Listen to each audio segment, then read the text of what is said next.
Hello everyone, चाहत है आपकी आप भी इंग्लिश बोलें। Here I am your English buddy Olly. Welcome to Out Loud English.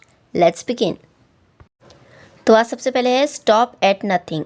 ये हम तब यूज़ कर सकते हैं जब हम किसी काम को करने या किसी चीज़ को पाने के लिए किसी भी हद तक चले जाएं और जब तक वो काम हो ना जाए या वो चीज़ हमें मिल ना जाए हम रुके नहीं। ठीक है, एग्जाम्पल देखते हैं।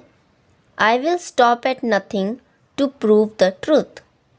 यानी जब तक मैं सच को साबित न कर दूं मैं रुकूंगा नहीं, या सच को साबित करने के लिए मैं किसी भी हद तक जाऊंगा। तब हम बोल सकते हैं I will stop at nothing to prove the truth. एक एग्जाम्पल और लेते हैं। Some people stop at nothing when it comes to money.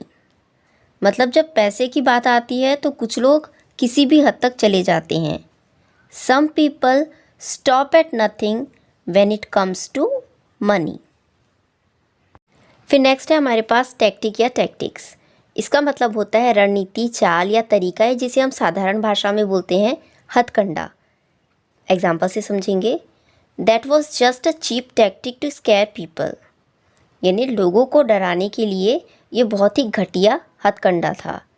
That was just a cheap tactic to scare people. Example दूसरा। He uses different tactics to get what he wants. मतलब उसे जो चाहिए होता है उसे पाने के लिए वो अलग अलग हथकंडे अपनाता है। He uses different tactics to get what he wants. फिर नेक्स्ट है कंसेंट। कंसेंट का मतलब होता है सहमति, इजाज़त, मर्जी। जैसे you can't touch someone without their consent.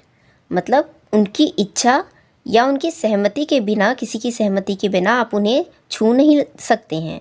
तो you can't touch someone without their consent. इसी का नेक्स्ट एग्जाम्पल है she gave her consent before the interview was published.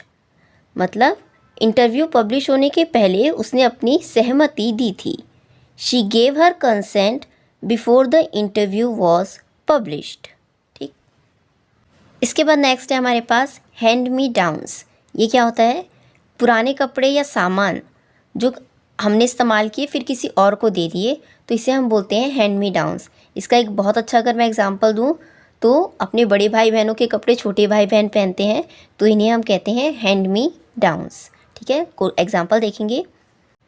I grew up wearing my cousins hand me downs. यानी मैं अपने cousin के hand me downs पहनते हुए बड़ी हुई हूँ। यानी कि मैं जब बच्ची थी तो मैं उसके हैंड मी डाउन्स पहना करती थी। इसी का एक एग्जाम्पल और। These shoes are hand me downs but they are still good. These shoes are hand me downs यानी कि किसी के यूज़ किए हुए हैं लेकिन अभी भी अच्छे हैं।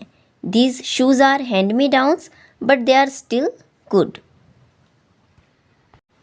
इसके बाद नेक्स्ट है ऑल फॉर। ऑल फॉर का मतलब होता है पूरी तरह से समर्थन करना या पूरी तरह से किसी चीज़ के फेवर में होना। एग्जाम्पल देखते हैं। I am all for equal rights. यानी समानाधिकारों के लिए मैं पूरी तरह से समर्थन में हूँ, पूरी तरह से इस चीज़ का फेवर करती हूँ। I am all for equal rights. उसी तरीके से अगर हमें कहना है कि मेरे जो पिताजी थे वो मेरे बिज़नेस स्टार्ट करने को लेके पूरी तरह से समर्थन में थे, पूरी तरह से मुझे सपोर्ट करते थे, तो इसे आप बोल सकते हैं He was all for me starting a business. He was all for me starting a business. या my father was all for me starting a business. ठीक है। तो वीडियो पसंद आया हो तो लाइक करें, अपने फ्रेंड्स के साथ शेयर करें, हमारे चैनल को सब्सक्राइब करें और हम आपसे मिलेंगे नेक्स्ट वीडियो में। Bye bye.